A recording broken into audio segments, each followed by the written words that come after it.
Radical. It's going to be pretty quick, to the point. I'm going to briefly go over the Fallout TV show, what I like about it, what I don't like about it, just very quickly.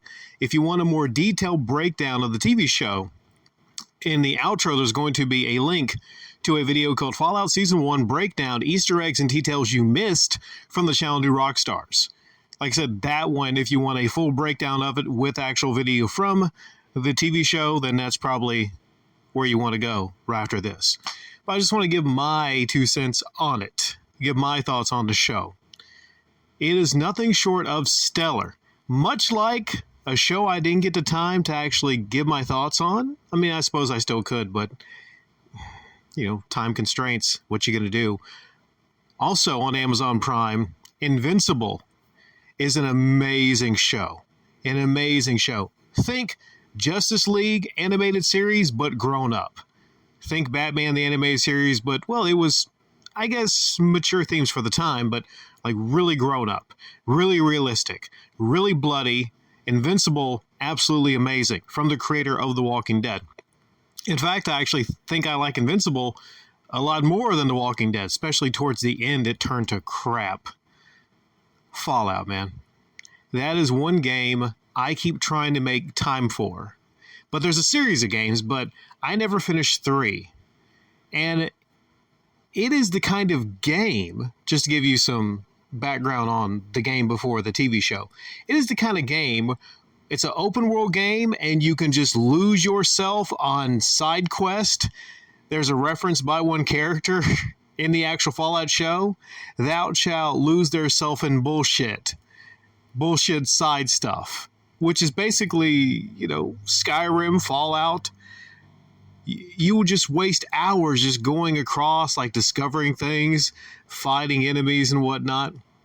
I mean, yeah, there's a main path, but the way it deviates from a typical video game, stage 1, stage 2, it's just a perfect example of a well-done video game of that type is Fallout 3. Then there's 4, then there's 76. Even the originals look very fun to play, the isometric originals. Segmenting from the video game to the TV show, it is seamless, man. It is seamless. Remember years back when we had to deal with video game adaptations being terrible? The Uwe Boll type movies like Blood Rain. These are better times. These are better times. And instantly right away you can tell the quality of the show. Sometimes when you start up a show, not always, but you can tell how good it's going to be, how much care is put into the set design specifically. This looks exactly like the Fallout video game brought to life. I read that it was directed by Jonathan Nolan, who is the brother, cousin, he's related to Christopher Nolan, maker of the recent Batman movies. Well, maybe not the most recent. He had the trilogy with Bane in it. And you can tell. You can tell from top to bottom the quality of the show really shines through. But what is the quality of set design and getting things perfect from the video game, even lots of Easter eggs, if you don't have the cast?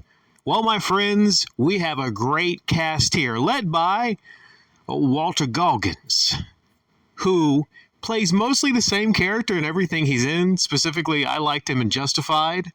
But as far as finding the right person for the role of, spoiler alert, he actually is the ghoul. He's the bounty hunter ghoul in it, and he really steals the show. Whenever he's in frame, he steals the show. You're hanging on everything he says. And he is a brutal character. Brutal character. I don't want to give a lot away from the show. I know it's kind of difficult to do because we're talking about the show, but I want you all to experience it, and I don't want to give a whole lot away. But basically the setup is, it's Fallout. You start the show, and it shows the end, which is the bombs dropping. And then you have the fight to get into these shelters, or at least in one house. Well, I don't want to give that away. Like I said, I'm walking a fine line here.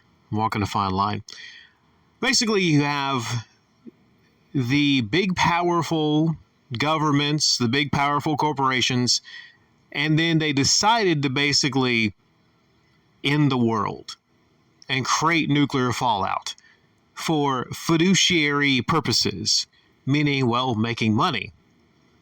And that's a scary, scary thought. And it makes me think, well, could this happen in our life? Could this kind of scenario happen? I certainly fucking hope not.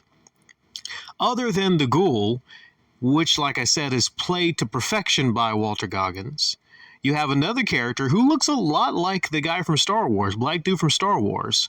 I had to look it up. I'm like, wait a second, that was a little while back, that first Star Wars, John Boyega. But it wasn't. Looks a little bit like John Boyega, though. And you have a person, his story revolves around him trying to be in the Brotherhood of Steel. And, you know, his character's not nearly as important as the two main characters, but I would say, okay, he's one of the main characters. Sure, one of the main characters. But your story mostly revolves around, like I said, the bounty hunter, Walton Goggins, his story, and then Lucy, who is a breath of fresh air. Okie dokie. Okie dokie. She is freaking hilarious, man. Starts out, and she's even, like, talking to her cousin, and then, well, she alludes that, you know, I want something real. I want to get married. I don't want to just kind of, you know, fiddle around with my cousin and everything like that. So you have kissing cousins, man. Kissing cousins. Of course, you know, it's not one of the more shocking things at the end of the world in the wasteland, but still, it kind of catches you off guard, the fact there's kissing cousins. She has these big, bright, expressive eyes, and, you know, she just kind of like the bounty hunter, Walton Goggins, she steals the scene she's in, but in a different way, like in a comedic way. She's the exact opposite of Walton Goggins' character, and it creates this nice, like, light and dark kind of. She seems completely out of place in the wasteland. And in an interview, she said, like, her idea was to try to replicate Oakley Dokley, Ned Flanders, and it works. It works. Now, I'm sure that she's not for everybody. I'm sure a lot of people will hate the character. Some people might say, well, she's kind of like a Mary Sue. She comes out, she's instantly, like, kicking ass and everything or whatever. Like, I can understand that. But could it just be that maybe she had these latent abilities and, you know, she actually had training? It shows her in actual training in the Fallout shelter.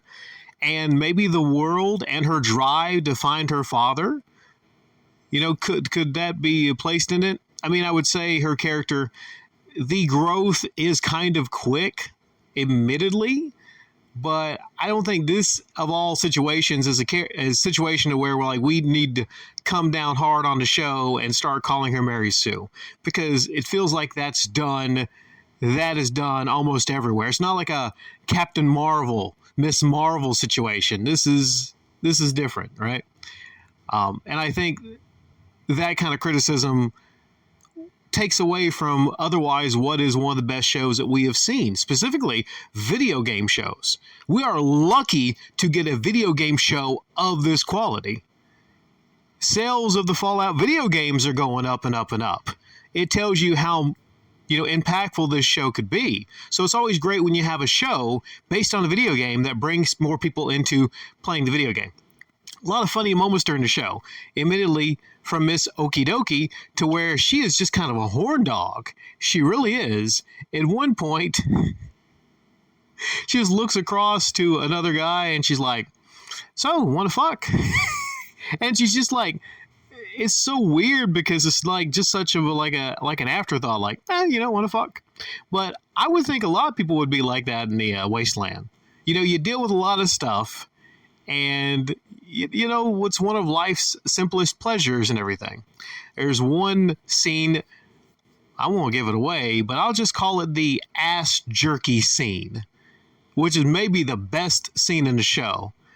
I'm going to be missing so much. There's so much that I could talk about on the show, but I'll leave you a link to, like I said, after this, to an hour plus long upload from a channel if you want to get like a more detailed analysis only after you watch the show, because that's going to be very, very, very heavy on spoilers